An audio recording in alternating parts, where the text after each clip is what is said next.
औज़ुबिल्लाहिमिनश्शैतानिर्रजीम बिस्मिल्लाहिर्रहमानिर्रहीम। सबसे पहले मैं बहुत ज़्यादा मशकूर हूँ आप हज़रात का कि उन्होंने यहाँ पे दावत दी और एक बहुत अहम मौजू के ऊपर आज हम लोग बात करना चाहते हैं।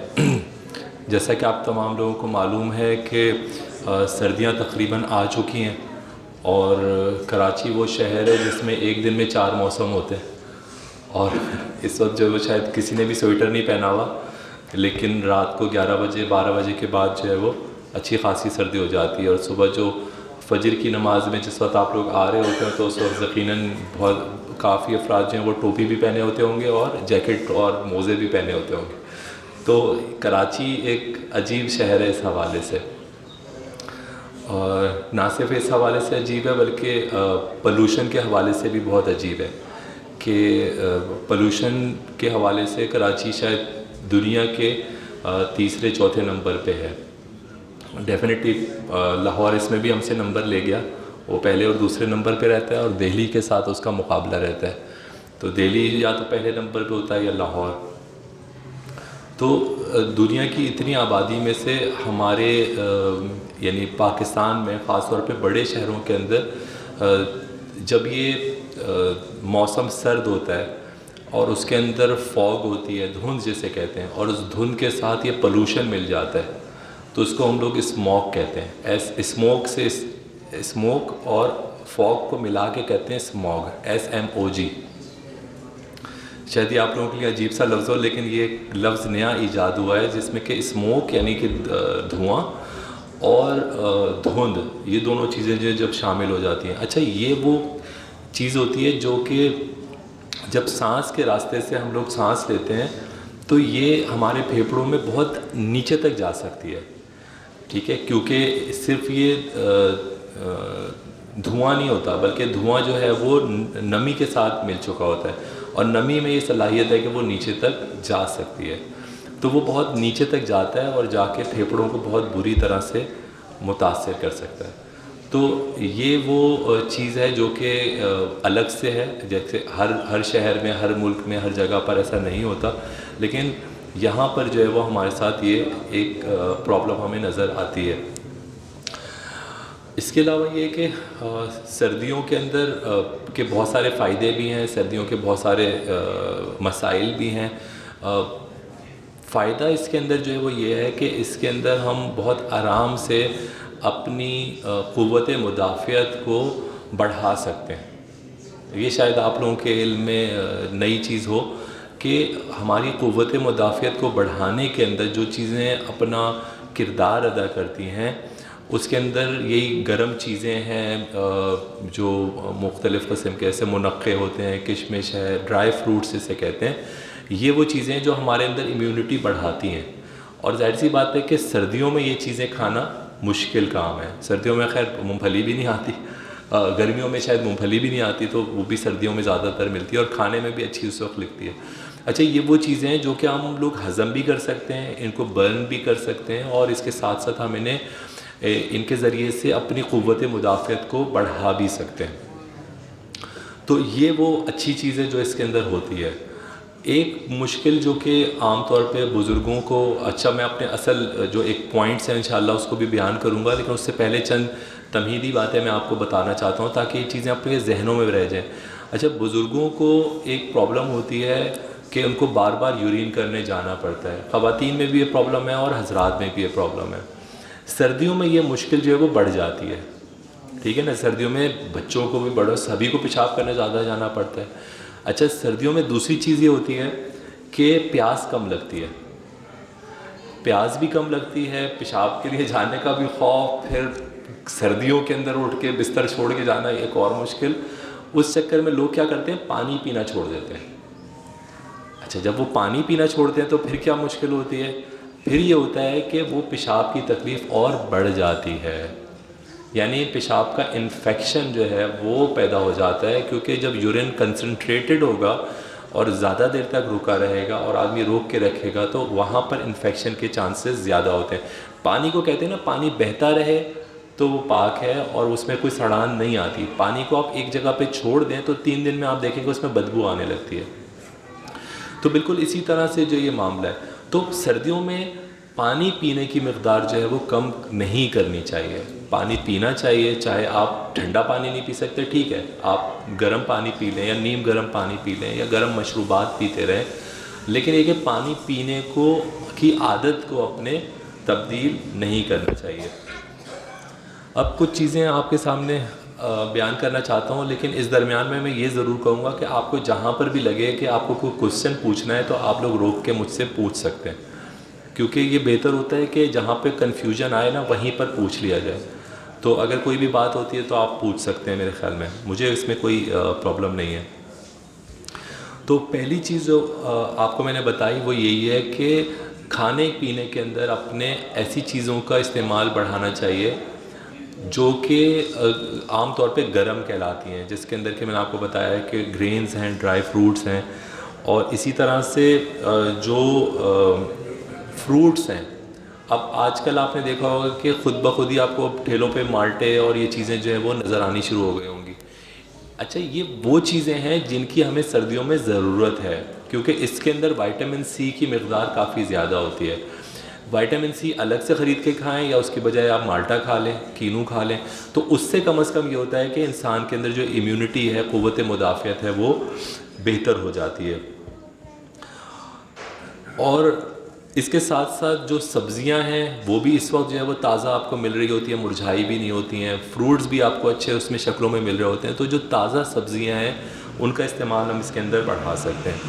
एक और जो चीज़ अच्छी है सर्दियों के हवाले से वो ये है कि सर्दियों के अंदर हम ज़्यादा एक्सरसाइज कर सकते हैं, ज़्यादा अपनी वर्जिश को और बढ़ा सकते हैं। आप वैसे धूप में निकलेंगे तो आपको तकलीफ़ होगी गर्मियों के मौसम में, लेकिन इस वक्त जो मौसम है अभी भी आप अगर 1 किलोमीटर चलें तो आपको, यानी 1-1:30 बजे का टाइम है, अब गर्मियों के अंदर 1:30 बजे चलना बहुत मुश्किल काम है, लेकिन इस वक्त चलना चाहें तो आप आराम से चल सकते हैं। तो ये वो मौका है सर्दियों का कि इसके अंदर आप अपनी एक्सरसाइज को, अपनी वर्जिश को, अपने चलने फिरने को, जॉगिंग को, जो जिस हद तक खेल कूद को, उसको जितना बढ़ा सकते हैं ना आप बढ़ा सकते हैं। ठीक है, इसके अंदर आपको जो है वो आसानी भी है और ये आपकी ज़रूरत भी है, इसलिए क्योंकि जब हम ज़्यादा वर्जिश करते हैं तो हमारे अंदर गर्मी पैदा होती है और सर्दी से बचने का ये एक बेहतरीन तरीक़ा है। एक और चीज़ जो हमें नज़र आती है सर्दियों के अंदर, वो हमारे स्किन के प्रॉब्लम्स होते हैं। जिल्द खुश्क हो जाती है, होंठ खुश्क हो जाते हैं, होंठ फटना शुरू हो जाते हैं। इसके अंदर 2 चीज़ें की जा सकती हैं। एक तो यही है कि पानी की मकदार जो है वो हम बढ़ा दें, पानी ज़्यादा से ज़्यादा जो है वो इस्तेमाल करें, और इसके साथ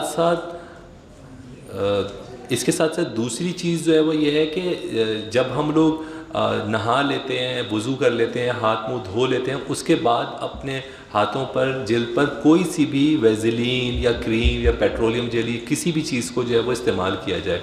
इस तरह से ना सिर्फ जिल्द नरम रहेगी बल्कि ये फटेगी भी नहीं और खुश्की भी नहीं होगी, और साथ में जब खुश्की होती है तो खुश्की की वजह से जिल्द जो हमारी हिफाजत करती है जरासीम के ख़िलाफ़, वो खुश्की के अंदर वो जो क़ुव्वत है वो भी कम हो जाती है। तो जब जिल्द जो है वो सेहतमंद रहेगी तो हमारे अंदर इन्फेक्शन जो है वो उसके जाने के चांसेस जो है वो कम हो जाएंगे। इसके अलावा ये कि पानी का, जैसे मैंने आपको बताया, पानी ना सिर्फ ये कि हमारे जिस्म के अंदर एक के लिए ज़रूरी है, हमारे खून के दौरानियों को बढ़ाता है। पानी की कमी होगी, पानी ख़ुद हमारे खून के अंदर तकरीबन 55% जो है वो पानी है, बाकी सेल्स हैं, ठीक है, और सेल्स के अंदर भी पानी होता है, ठीक है ना, ज़्यादातर 3/4 जो है इनसाइड द सेल वो पानी होता है। तो ऐसा जब खून को देखें तो ज़्यादातर उसका पानी होता है। पानी की मकदार इसलिए भी ज़रूरी है कि वो खून का दौरान जो है ना वो बरकरार और अच्छा रहना चाहिए।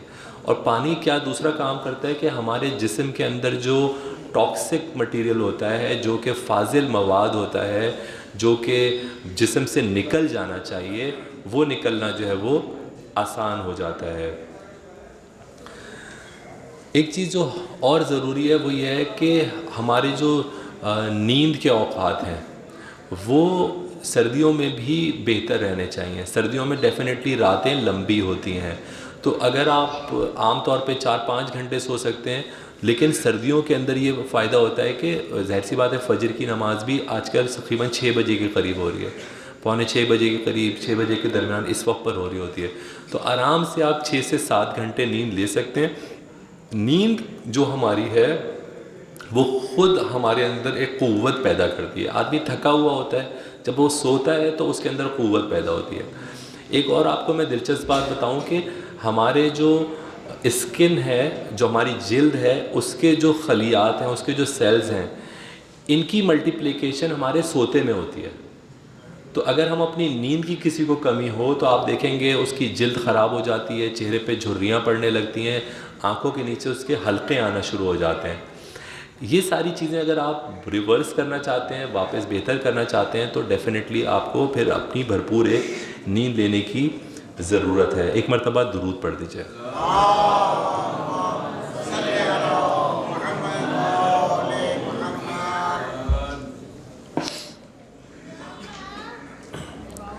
एक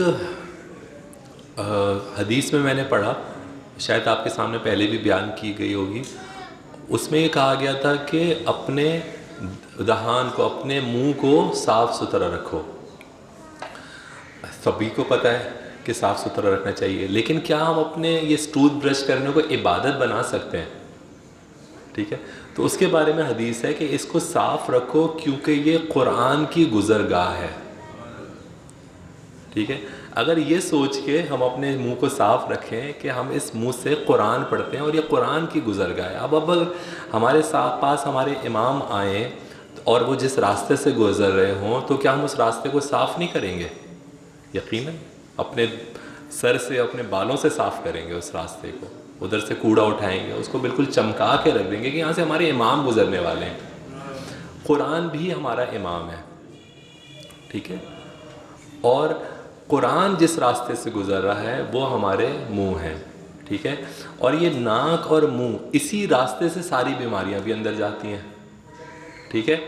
तो इसको साफ़ रखना लाजमी है। भीड़ भाड़ में आप जाते हैं, आप खुदा का लाख लाख शुक्र है कोविड से हमें निजात मिल गई, लेकिन हमारे पास तो अस्पताल में खैर अभी तक केसेस कोविड के आते हैं, लेकिन वही है कि बहुत ही कम हो गए हैं, इक्का दुक्का कभी कभार आते हैं, लेकिन जो फ्लू है ना वो इस मौसम में बढ़ जाता है। तो ना सिर्फ अपने नाक को, अपने मुंह को साफ़ सुथरा रखना है, गरारे करने हैं, दांतों को साफ़ रखना है, बल्कि अगर आप खुदा न खासा बीमार होते हैं तो आपको मास्क का इस्तेमाल भी करना है और आपको भीड़ भाड़ से बच के भी रहना है, क्योंकि ये भी हमारी एक ज़िम्मेदारी है। नमाज जमात से पढ़ना हमारी ज़िम्मेदारी है, इसमें कोई शक नहीं है, लेकिन अगर हम बीमार हैं, अगर हमें फ़्लू हुआ है, तो दूसरे अफराद को फ़्लू से बचाना भी हमारी ज़िम्मेदारी है, ठीक है, और इसका भी हमसे हिसाब किताब किया जाएगा। हम बीमार हैं, हम यहाँ पे आए और पूरी की पूरी मस्जिद को फ़्लू करवा दें तो कितनी रकत का सवाब मिलेगा? पता लगा आज आप ना आते तो सब लोग आ रहे होते, कल सारे के सारे नहीं आएंगे, सिर्फ आप ही आ रहे होंगे, तो इसका जो है वो कोई फ़ायदा नहीं होता। तो हाइजीन का ख्याल रखना, नहाना ज़रूरी है बच्चों के लिए ख़ास तौर पे, ठीक है। आमतौर पे बच्चे क्या करते हैं, जब बाल कटवाएंगे तो नहा लेंगे, है ना? नहीं, बाल कटवाने वाले दिन पे तो नहाना ही है, उसके अलावा भी नहा लेना चाहिए, ठीक है। हाथ मुंह जब खेल के वापस आएँ तो खाना खाने से पहले आपको अपने हाथ साफ़ करने हैं, ठीक। अब जो बीमारियां फैलती हैं वो कैसे फैलती हैं? बीमारियां इस तरह से फैलती हैं कि किसी शख्स को फ्लू है, ठीक है, और वो अपना फ्लू को, अपनी नाक को साफ़ करता है और उसी हाथ से वो कोई गिलास पकड़ता है और उससे पानी पीता है। दूसरा आदमी भी आके उसी गिलास को पकड़ता है अपने हाथ से और पानी पीता है, और वो जो नाक को अब वो अपनी हाथ लगाएगा तो यहाँ से वो वायरस जिस्म में चला जाएगा। अपने नज़ले वाले हाथों से वो कोई हैंडल खोलता है, दरवाज़ा खोलता है और उसको बंद करता है। दूसरा आदमी जो बिल्कुल सेहतमंद है वो आके उसी हैंडल को पकड़ के खोलता है और बंद करता है, उसके हाथ पे वायरस आ गया, और वो जैसे ही उसके मुंह को, नाक को लगेगा तो वहाँ से वो वायरस हमारे जिस्म में दाखिल हो सकता है। लाजमी है अपने हाथों को धोना, नाक और मुंह को कम से कम हाथ लगाएं। मुझे भी आदत है, लेकिन कोशिश करें कि अपने कमर से ऊपर ना आपका हाथ ना जाए, कोशिश करके देखें, शायद कामयाब हो जाए, ठीक है। लेकिन लाजमी तौर पे आप आपको अपने हाथों की हाइजीन का लाजमन ख्याल रखना है। आपकी ज़्यादातर जो बीमारियां हैं जो सांस से रिलेटेड हैं और जो पेट से रिलेटेड हैं, उनका सद्देबाब किया जा सकता है अगर हम अपने हाथों की हाइजीन का ख्याल रखें। ना सिर्फ हाथ बल्कि अपना चेहरा, अपना मुंह, अपना गला और अपने कपड़े, इन तमाम चीज़ों की हाइजीन का हमें ख्याल रखना पड़ेगा। अगली चीज़ जो इम्पोर्टेंट है हमारे लिए वो ये है कि ना सिर्फ सर्दियों में बल्कि अदरवाइज़ भी हमें अपना रेगुलर चेकअप लाजमन करवाना चाहिए। आपने सुना होगा world diabetes day, world kidney day, ठीक है। अभी ये ब्रेस्ट कैंसर के ऊपर जो है वो एक कैंपेन शुरू हुई हुई थी, उसके बाद फिर HIV के ऊपर कैंपेन शुरू हुई थी। आपके फ़ोन के ऊपर ये मैसेजेस जो हैं वो आप लोग सुनते रहते होंगे, ठीक है। इन जो दिनों का मकसद होता है वो भी यही होता है कि आपको आगाही दी जाए कि ये वो मसाइल हैं जो छुपे हुए मसाइल हैं, ठीक है। एक औरत है, उसको पता ही नहीं लगता कैंसर हो गया, वो जब आखिरी स्टेज में पहुंचता है तब जाके उसका मुआयना हो रहा होता है, तब वक्त गुजर चुका होता है। यही हाल शुगर का है, यही हाल ब्लड प्रेशर का है, यही हाल गुर्दों की बीमारियों का है। हमारे गुर्दे जब काम कर के यानी काम कम करना शुरू करते हैं और इस हद तक पहुंच जाते हैं कि सिर्फ 10% काम करते हैं, यानी 100 में से जब तक 10% गुर्दे हमारे काम कर रहे होते हैं ना, हमें पता भी नहीं होता कि गुर्दे में कोई ख़राबी हो गई है। जब वो 10% से गिरती है ना ख़राबी, तो हमें जाके पता लगता है। तो एक जो बहुत इंपॉर्टेंट चीज़ है वो ये है कि फौरी तौर पे अपना जाके कोई भी बीमारी हो तो चेकअप करवाएं, और जो अपना सालाना रेगुलर चेकअप है 40 साल या 50 साल की उम्र के बाद, वो लाजमी तौर पे साल में एक मरतबा कराएं। क्या करना है? शुगर चेक करना है, ब्लड प्रेशर चेक करना है, एक यूरिन का टेस्ट करना है, एक क्रिएटिनिन करना है, एक अपना चश्मों का नंबर चेक करा लें। ये वो चीज़ें जो 15-20 मिनट में, आधा घंटे में आप करवा सकते हैं। कोई ख़ास इन्वेस्टमेंट भी नहीं है, हर गवर्नमेंट, प्राइवेट, हर अस्पताल, हर लैबोरेटरी में ये काम हो सकता है। करेंगे तो डेफिनेटली इससे लाजमी तौर पे जो है वो फ़ायदा होगा। एक और चीज़ जो कि बहुत ज़रूरी है बताना वो ये है कि सर्दियों के अंदर फ्लू भी बढ़ जाता है और खांसी के मसाइल भी बढ़ जाते हैं। खांसी के जो मसाइल बढ़ते हैं उसके अंदर जो एक बड़ी वजह है वो सिगरेट पीने की बुरी आदत है, ठीक। मैं कभी भी ये लफ्ज़ इस्तेमाल नहीं करता सिगरेट पीने की आदत। मैं हमेशा कहता हूँ सिगरेट पीने की बुरी आदत। और ये हमें अपने आप से जो है वो हर दफ़ा कहना होगा, ना तो ख़ुद सिगरेट पीनी है, ना किसी को पीने वाले के साथ आपको बैठना है, क्योंकि जितना एक्टिव स्मोकिंग डेंजरस है उतना ही पैसिव स्मोकिंग भी डेंजरस है। सामने वाला अगर सामने 4-5 सिगरेट पीता है तो आप ये समझ लें कि आपने भी एक सिगरेट पिया है।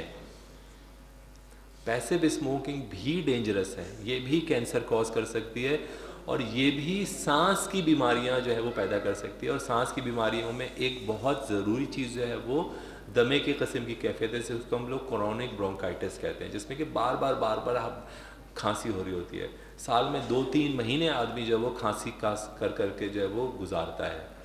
इसकी जो वजह है वो स्मोकिंग है और पोल्यूशन है।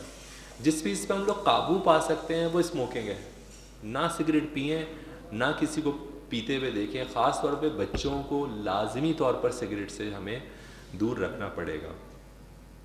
एक और चीज़ जिसके ऊपर तहकीक हुई और उसके बहुत अच्छे जो है वो नताइज निकले, जिसको कि मैं कहूँगा कि आप लोग भी इसके ऊपर गौर कीजिएगा, वो ये है कि बहुत बड़ी तादाद ऐसी है ख़वातीन व हज़रात की जिनके अंदर विटामिन डी की कमी है, ठीक है। Vitamin D, ABCD, vitamin D की कमी जो है वो बहुत ज़्यादा लोगों को होती है। जब विटामिन डी की कमी होती है उसकी वजह से इम्यूनिटी ख़राब होती है, उसकी वजह से लोग डिप्रेशन में जाते हैं, उसकी वजह से बेशुमार आज मसाइल हैं जो हमें पता लग रहे हैं जो सिर्फ विटामिन डी की कमी से पैदा हो जाते हैं। विटामिन डी का टेस्ट होता है, वो आप टेस्ट करवा लें। टेस्ट अफोर्ड नहीं कर सकते तो महीने में एक दफ़ा एक कैप्सूल विटामिन डी का खाने में कोई हर्ज मुझे महसूस नहीं होता। उससे ये होता है कि विटामिन डी की कमी जो है वो आपको पूरी हो जाती है और जो डेली की ज़रूरत है वो पूरी होती रहती है। कुछ नहीं करना, सिर्फ़ और सिर्फ महीने में एक कैप्सूल जो है वो 2 लाख यूनिट का आता है विटामिन डी का। अगर वो हम लोग खा लेते हैं तो उससे जो है वो आप बहुत हद तक इस कमी के ऊपर काबू पा सकते हैं और बहुत सारे सेहत के मसाइल जो हैं वो उससे बच सकते हैं। एक और चीज़ जिसका बताना जो है वो ज़रूरी है वो ये है कि आमतौर पे अब सर्दियाँ आ गई हैं डेफिनेटली, लिहाफ निकल रहे होंगे, कंबल निकल रहे होंगे, ठीक है। ड्राई क्लीन कराना तो बहुत मुश्किल काम है, लेकिन कम से कम इतना कर सकते हैं कि जो कपड़े जो जो चीज़ें आपने निकाली हैं ना उनको धूप में डाल दें, ठीक है। कम से कम सुबह आपने डाला जैसे 7-8 बजे के करीब, तो शाम को 4-5 बजे तक अगर उसके ऊपर धूप लग जाए आगे से भी और पीछे से भी, तो कुछ ना कुछ उसकी स्टरलाइजेशन या उसके अंदर से कुछ ना कुछ जरा, क्योंकि पूरे साल के बाद निकल रहे हैं ना, तो आप खुद अंदाज़ा लगा सकते हैं कि उसके अंदर क्या क्या प्रॉब्लम्स जो है वो हो चुकी होंगी। हर दफ़ा उस पर कवर चेंज करना बहुत मुश्किल काम है, उसको धुलवाना एक और अजाब है। तो कम से कम इतना जो है वो किया जा सकता है कि उसको बिल्कुल 100% खुश्क होना चाहिए, डैम्प नहीं होना चाहिए। सर्दियों के स्वेटर जो चीज़ भी निकाली है, जो जो धो के आप डाल सकते हैं उनको धो के इस्तेमाल करें, वरना एटलीस्ट उसको जो है वो धूप ज़रूर लगाएं। लेकिन इसके साथ साथ ये भी याद रखें कि दो चीज़ें आपको बताना चाहता हूँ इसमें। एक तो गर्म कपड़े खुद ज़रूर पहने, मोज़े हैं, मफलर है, टोपी है, जैकेट है, जो भी चीज़ आप ज़रूरत महसूस करते हैं वो ज़रूर पहने। दूसरी चीज़ जो ज़रूरी है बतानी वो ये है कि कपड़ों में बच्चे आमतौर पे हाफ आस्तीन की शर्ट पहने हुए होते हैं, ठीक है, या नेकरों में घूम रहे होते हैं। इसका नुकसान क्या होता है, ये जो एक्सपोज जगह होती है ना, यहाँ पर मच्छर काटते हैं और यहाँ से जो है वो डेंगू फीवर और मलेरिया और ये जितनी बीमारियाँ मच्छरों से फैलती हैं, ये सब की सब इस तरह से फैलती हैं। तो गर्म कपड़े भी पहनने ज़रूरी हैं और साथ में फुल आस्तीन भी पहननी ज़रूरी है। हम लोगों को पता नहीं होता, हम लोग बैठे हुए होते हैं, बाहर बैठ के चाय पी रहे होते हैं, मच्छर काट के चला गया, पैरों पे मच्छर काट के चला गया। मैं तो कहीं बाहर जाता हूँ, ना चाहते हुए भी मैं मोज़े पहन के जाता हूँ, मुझे पता है मैं बाहर जाऊँगा, पार्क में जाएँ, कहीं पर भी मैं जा रहा हूँ ना, मुझे पता है कि मच्छर तो काटेंगे। तो भाई अब फुल आस्तीन की शर्ट पहने और जूते यानी मोज़े पहने और फुल जो है ना वो आप पहने, सिर्फ नेकर में बच्चों को घुमाना, ये फिर बच्चे बीमार होंगे और आपके लिए फिर मुश्किल करेंगे। एक मरतबा दुरूद पढ़ दें।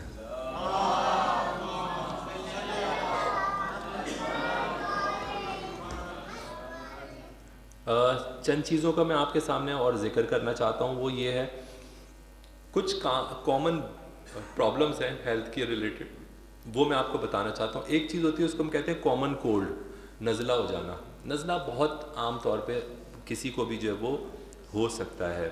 आम तौर पे जो नज़ला होता है, आम तौर से मुराद यानी ज़्यादातर 90% ऑफ द टाइम या 90% से भी ज़्यादा ये मुख्तलिफ वायरसेस से होता है, ठीक है। और ये 200 से ज़्यादा वायरसेस हैं जो कि आपको ये नज़ला करवा सकते हैं। जो सबसे कॉमन वायरस है उसको रेस्पिरेटरी सिंसिशियल वायरस या RSV कहते हैं। नाम याद रखने से हमें कोई फ़ायदा नहीं होने वाला, हम कौन सा जाके हर वायरस को चेक करवा रहे होते हैं। 200 मुख्तलिफ वायरसेस हैं, ठीक है, जो कि ये कॉमन कोल्ड जिसे हम कहते हैं ना, वो हमें करवा सकते हैं। होता क्या है, इसमें सर में दर्द हो सकता है, नाक खूब बहे चली जा रही है, छींकें आ रही हैं। आमतौर पे इसके साथ खांसी नहीं होती है, बुखार महसूस हो रहा होता है, ये बुखार इसके साथ हो सकता है। कभी कभी खांसी होती है लेकिन ज़्यादातर आपको खांसी नहीं होती। इसके अलावा आपको गला महसूस होता है कि गला आपका जो है वो ख़राब हो रहा है। अच्छा, आप करना क्या चाहिए? करना ये चाहिए कि कोई एंटीबायोटिक इस्तेमाल नहीं करनी चाहिए। आप जाएंगे, कोई एसोमैक्स आपको दे देगा, कोई आपको ऑगमेंटिन दे देगा, कोई जो है वो कोई चीज़ दे देगा, ये दवाइयाँ इस्तेमाल मत करें। पैनाडोल इस्तेमाल कर लें, पैरासीटामोल, कैल्पोल, इस नाम की जो गोलियाँ आती हैं, या पोनस्टैन आपने ले लिया, या गरारे कर लिए, या आपने थोड़ा सा नीम गर्म पानी में शहद डाल के और वो आपने जो है वो पी लिया, और इसी के ऊपर 3 दिन गुजारें, ठीक है। और आप एंटीबायोटिक इस्तेमाल ना करें। एंटीबायोटिक इस्तेमाल करने का नुकसान ज़्यादा है, फ़ायदा तो कोई है ही नहीं। पैसे भी ज़ाया होते हैं और उसके साइड इफ़ेक्ट्स भी होते हैं। फिर अगली दफ़ा वो एंटीबायोटिक काम भी नहीं करती, क्योंकि आपकी बॉडी जो है ना उसके ख़िलाफ़ वो वायरसेस जो हैं वो बैक्टीरिया जो हैं वो उसके ख़िलाफ़ रेजिस्टेंस पैदा कर लेते हैं। तो इस पे थोड़ा सा सब्र करेंगे तो ये प्रॉब्लम जो है वो आपकी हल हो जाएगी। दूसरी चीज़ होती है वो फ्लू होता है, जो कि फ्लू वायरस की वजह से होता है। वायरस के ख़िलाफ़ वैक्सीन मौजूद है, फ्लू वायरस की वैक्सीन मौजूद है, साल में 1 दफ़ा लगती है। जो लोग के शुगर के मरीज़ हैं ब्लड प्रेशर या दिल के मरीज़ हैं, जो सांस के अमराज में मुब्तला हैं, गुर्दों के अमराज में मुब्तला हैं, कैंसर के मरीज़ हैं, इन तमाम लोगों को एक बात कही जाती है कि साल में एक दफ़ा फ्लू वैक्सीन लाजमी तौर पे लगाएं। इसकी वजह यह है कि ये वैक्सीन यानी जो फ्लू है ये बिगड़ के नमूनिया करा सकता है, और ये बहुत ही डेंजरस कंडीशन होती है। तो जो इस तरह के अमराज में मुब्तला लोग हैं उनके लिए तो लाजमी है कि वो फ्लू की वैक्सीन को लाजमी तौर पे लगवाएं। इसमें भी ज़ाहिर सी बात है कि फ़्लू में भी यही होता है कि फ़ीवर होता है, जिस्म में बेइंतहा दर्द होता है, टायर्डनेस होती है, लेकिन ये 3 से 5 दिन के अंदर जो है वो सेटल डाउन हो जाता है। बिगड़ेगा तो फिर ये नमूनिया करा सकता है, फिर अस्पताल जाओ और फिर वेंटिलेटर और ये सारी चीज़ें स्टार्ट हो जाती हैं।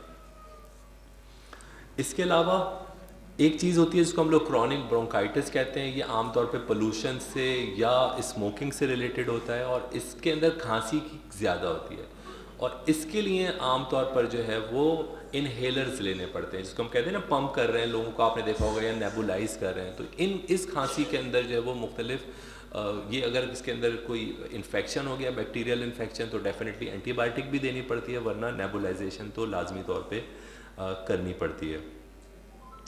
फिर अगली चीज़ आती है, जो ये सारी चीज़ें बिगड़ती हैं तो फिर नमूनिया आता है।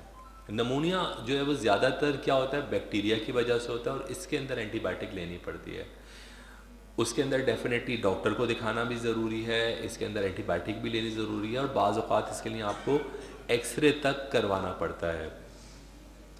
बच्चों के अंदर एक प्रॉब्लम होती है, उसको हम लोग कहते हैं वूपिंग कफ, और इसके अंदर जो होता है, जो सांस लेने के ऊपर का जो रास्ता है उसके अंदर ये इन्फेक्शन होता है, और सांस की ना आवाज़ आने लगती है। सांस अंदर लेता है बच्चा तब भी आवाज़ आ रही है, सांस बाहर निकाल रहा है उस वक्त पर भी आवाज़ आ रही होती है। इस प्रॉब्लम के अंदर जो है वो ये बहुत डेंजरस कंडीशन है। फौरी तौर पे इसके अंदर बच्चों को अस्पताल ले जाना चाहिए। इसके अंदर फौरी तौर पे उसको जो है वो हमें एंटीबायोटिक्स जो है वो देनी पड़ती हैं। तो ये वो गुजारिशात थी। मेरा प्रॉब्लम सिर्फ ये है कि मैं थोड़ा तेज़ बात करता हूँ यानी मेरे जो गुफ्तगू होती है शायद उसकी स्पीड थोड़ी सी ज़्यादा होती है। हाँ, बेहतर है, चले, बहुत शुक्रिया। तो लेकिन जो मेन इम्पॉर्टेंट पॉइंट है वो ये है कि जो सर्दियों का मौसम है ये एक्सट्रीम्स ऑफ एज में ज़्यादा मुतासिर करता है, यानी कि बहुत छोटे बच्चों को बहुत मुतासिर करता है, उनकी पसलियाँ चलने लगती हैं और मसाइल आते हैं खांसी के, नज़ले के, इन सारी चीज़ों के। और ज़्यादा उम्र के अंदर 60-70 साल 80 साल की उम्र के अंदर जो है वो ये प्रॉब्लम जो है वो बहुत ज़्यादा करता है। इन दोनों एज ग्रुप्स के अंदर बहुत बूढ़े अफराद में और बहुत छोटे बच्चों में फौरी तौर पर बग़ैर वक्त ज़ाया किए हुए और डॉक्टर को दिखाना चाहिए, और डॉक्टर भी ऐसा हो जो कि थोड़ा सा सेंसिबल हो, हर चीज़ का इलाज एंटीबायोटिक से ना करता हो बल्कि डायग्नोस करके प्रॉपर तरीके से वो इलाज करता हो। इन दोनों एज ग्रुप्स के अंदर कपड़ों का भी ख्याल रखना है, इन दोनों एज ग्रुप्स में वैक्सीन भी लगवानी ज़रूरी है, इन दोनों एज ग्रुप्स में घर से बाहर निकलते वक्त एहतियात करनी ज़रूरी है। एक आम तौर पे सवाल किया जाता है कि सर्दियों के मौसम के अंदर ये वायरसेस ज़्यादा क्यों फैलते हैं। इसकी जो मेन वजह है वो ये है कि एक तो टेम्परेचर ऐसा होता है, नमी होती है थोड़ी, जो अंदर जैसे हम लोग बैठे होते हैं। अच्छा, दूसरी चीज़ होती है कि एक ही जगह पर ज़्यादा अफराद बैठते हैं, ठीक है। जब एक कमरे में 5 अफराद 6 अफराद बैठे होंगे तो उसके अंदर ये वायरसेस के फैलने के चांसेस जो हैं वो ज़्यादा होते हैं। ज़्यादातर जो तकरीबात होंगी वो भी इंडोर होती हैं, आउटडोर तकरीबात तकरीबन कम हो जाती हैं इसके अंदर। तो और जो आउटडोर तकरीबात होती हैं वो डेफिनेटली बहुत सर्दी हो जाती है रात को, और उसकी वजह से ख़ुद अपने मसाइल शुरू हो जाते हैं। तो इस वजह से सर्दियों के अंदर हमें अलग से एहतियात करने की ज़रूरत है। एक मरतबा दुरूद पढ़ दीजिए।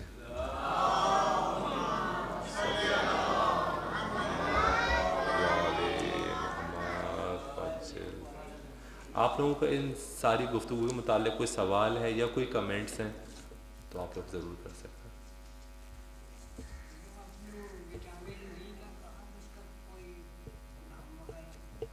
ये सब चाइना के बने हुए हैं, ठीक है। उसने कहा मुझे विटामिन डी का कैप्सूल चाहिए 2 लाख यूनिट का, या इंजेक्शन चाहिए, वो आपको किसी न किसी नाम से दे देगा। बंदा एक ही जगह पे फिर उसको पैकिंग करके मुख्तलिफ नामों से आता है। तो मुझे एग्जैक्टली नाम तो इस तरह से याद नहीं है, लेकिन विटामिन डी कैप्सूल आपसे कहेंगे तो वो आपको दे देता है।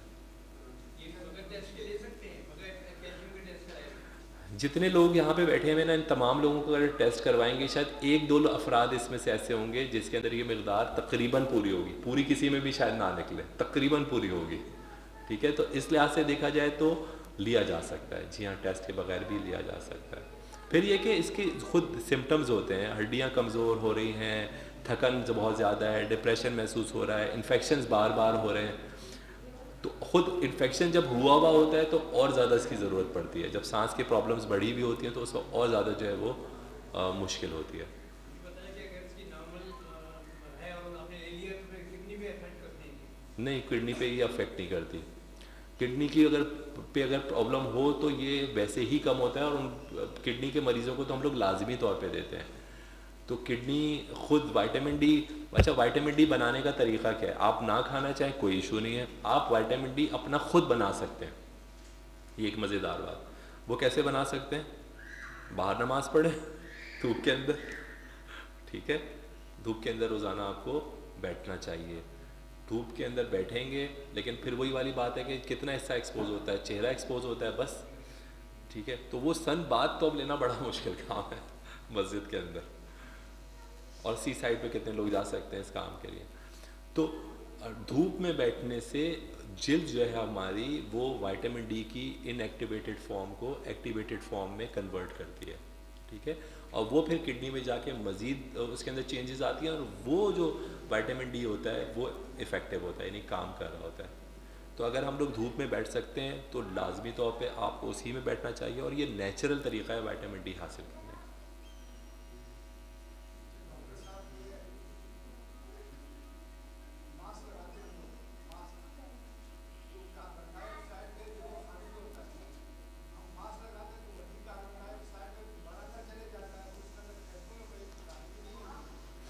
कार्बन डाइऑक्साइड हमारे फेफड़ों में है ना, ठीक है, तो इतनी ख़तरनाक चीज़ तो है नहीं। वो फेफड़ों में कहाँ से आ रहा है, हमारा पूरा का पूरी बॉडी जो है वो कार्बन डाइऑक्साइड बना रही है, ठीक है। तो वो कार्बन डाइऑक्साइड जो है वो हमारे जिस्म के अंदर है मौजूद, ठीक है। जब हम सांस बाहर निकालते हैं, तो हमारी फ़िज़ा में कार्बन डाइऑक्साइड नहीं है, तो जब बाहर आती है ना तो वो फ़िज़ा में एकदम से हल हो जाती है, 1% भी अंदर नहीं जाती दोबारा। चाहे आप एक नहीं 3 मास्क लगा लें, 4 मास्क लगा लें, तब भी कार्बन डाइऑक्साइड अंदर नहीं जाएगी। एक दफ़ा जो बाहर आ गई ना तो वो दोबारा अंदर नहीं जाएगी, ठीक है। मास्क से इसका कोई ताल्लुक़ नहीं है, मास्क लगाना लाजमी है। अगर हम लोग किसी ऐसी महफिल में जहाँ पे कि आपको लगता है कि और बीमार लोग भी होंगे मौजूद, करीब करीब लोग बैठते हैं, तो बिल्कुल लगाएंगे मास्क। इससे आपको फ़ायदा हो सकता है, मास्क लगाने से आपको नुकसान नहीं हो सकता। ये जो हमारा कारपेट है ये साल में कितनी मरतबा धुलता है, हफ्ते में कितनी दफ़ा धुलता है, महीने में कितनी दफ़ा धुलता है, नहीं धुलता होगा ना। ये कारपेट ही है ना, जानमाज़ें सबकी सब कारपेट की बनी हुई हैं, ठीक है। इसी में हम सांस लेते हैं, और यही सांस हमारे अंदर जा रही है। तो ये जो कारपेट है ना, इस कारपेट में जो वायरसेस हैं वो तो जाएंगे बॉडी में, ठीक है। अगर इसके ऊपर हम कुछ बिछा के नमाज़ पढ़ लें, अपने घर से ही कपड़ा ला के या मास्क लगा के, तो इसमें हर्ज क्या है, ठीक है। जहमत डेफिनेटली होती है। अब हम लोग चूँकि इम्यून इतने हो गए और इतने वायरसेस ऑलरेडी हमारे जिस्म में पहुँच चुके हैं कि अब हमारे ऊपर इन वायरसेस का असर नहीं होता है। लेकिन कुछ नहीं कर सकते, ये तो कर सकते हैं कि इनको उठा के और धूप में डाल दिया जाए 3-4 दिन बाद, हफ्ते भर बाद एक दफ़ा, ताकि ये खुद धूप जो है ना इसको पाक करे, इसके अंदर से जो वायरसेस है ना वो किसी हद तक तो किल करेगी वो, ठीक है। तो यही हम लोग अपने घरों में भी कर सकते हैं। कालीन नहीं धो सकते, ठीक है, बार बार नहीं कर सकते, झाड़ पोंछ करके और उसको ले जाके वहाँ पे तो रख सकते। और कोई सवाल?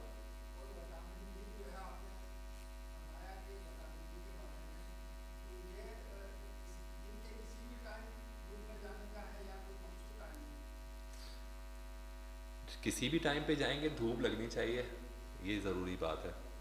अब अगर आप मुझे इजाज़त दें तो मैं आपके 3-4 मिनट और लेना चाहता हूँ, ठीक है।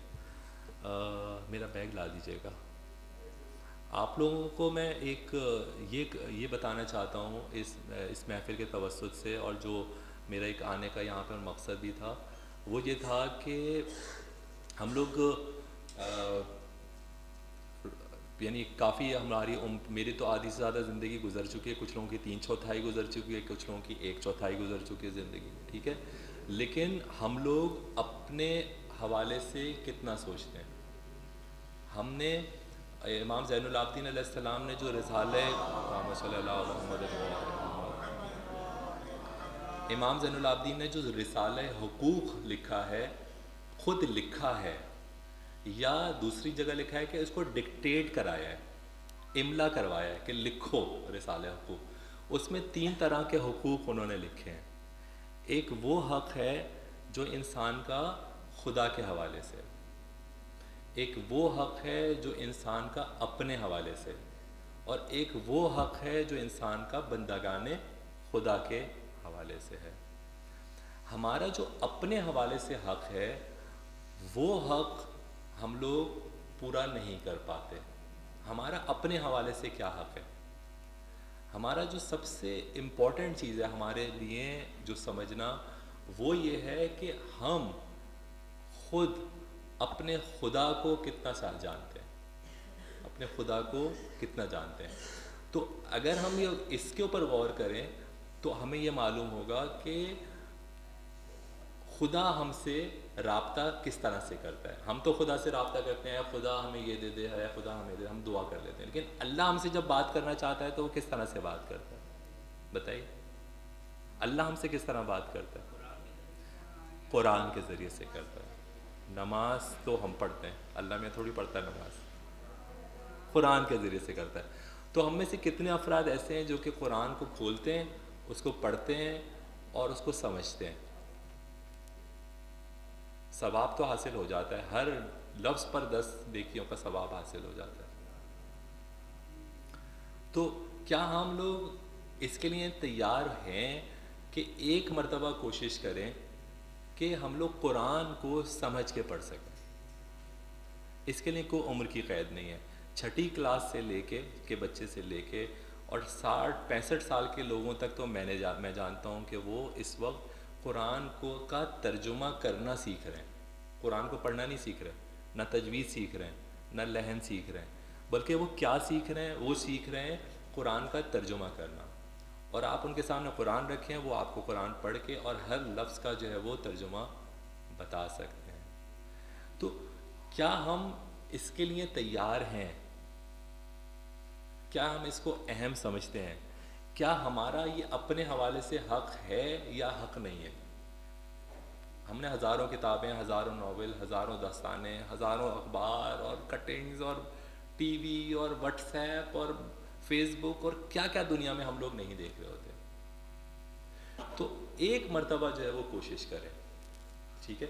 इस हवाले से हम लोगों ने जो मलीर मोहम्मदी डेरा के अंदर Mehrunnisa Quran and community centre है, उसके ज़ेर तहत फ़ातिमतुज़ ज़हरा ट्रस्ट है जो उसको चला रहा है। हम लोगों ने एक प्रोग्राम शुरू किया है। वो प्रोग्राम जो है वो 3 किताबों पर मुश्तमिल है। ये तर्जुमा व मफ़ाहीम कुरान के नाम से ये किताब है।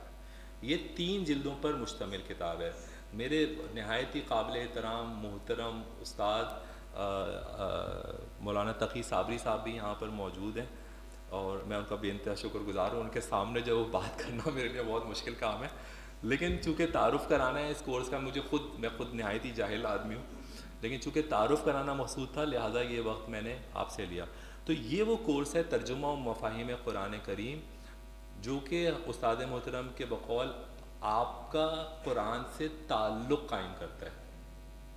और एक दफ़ा हम अपना कुरान के अल्फाज से ताल्लुक़ कायम कर लेंगे तो कुरान ख़ुद हमारा हाथ पकड़ के और गाइड करेगा, क्योंकि ये हिदायत है मुत्तक़ीन के लिए। मुत्तक़ी किसे कहते हैं? मुत्तक़ी उसे कहते हैं जो कि हिदायत है मुत्तक़ीन के लिए, है ना, हिदायत है ना। तो जो हिदायत चाहता है वो मुत्तक़ी है, आसान अल्फाज में हुदल लिल मुत्तक़ीन है ना। मैं हिदायत चाहता हूँ तो मैं मुत्तक़ी बन गया, क्योंकि यही मतलब है इसका। तो सबसे आसान तर्जुमा जो मुझे लगता है तक़वा इख्तियार करने का वो ये है कि आप हिदायत चाहते हैं या नहीं चाहते। आप चाहते हैं हिदायत तो आप मुत्तकी हैं, और कुरान हिदायत है मुत्तकीन के लिए। हम अगर हिदायत चाहते हैं कुरान से, तो वो तर्जुमा नहीं है जो हम पढ़ते हैं, वो कुरान है जो कि खुदावंद आलम ने अरबी में नाजिल किया है। कुरान अरबी है, कुरान उर्दू और इंग्लिश और पंजाबी और फ़ारसी नहीं है। कुरान अरबी है, और कुरान को हमें अरबी में पढ़ना है। ये 3 किताबों का कोर्स है, 48 इसमें चैप्टर्स हैं, 48 हफ्ते इसके अंदर लगेंगे। हफ्ते में सिर्फ 2 घंटे देने होते हैं, 1200 नए अल्फाज आपको सीखने हैं, और आप 86% कुरान सीख जाएंगे। आप पढ़ेंगे और आप समझने लगेंगे। मेरी खुदावंद आलम से आखिर में दुआ है कि खुदावंद आलम हमें तौफीक दे कि हम इस कुरान को पढ़ें, इसको समझें, इस पर अमल करें, और इस कुरान के वसीले से ये सर्दियाँ जो हैं वो हमारी अच्छी गुजर जाएं। एक मरतबा दुरूद पढ़ दीजिए।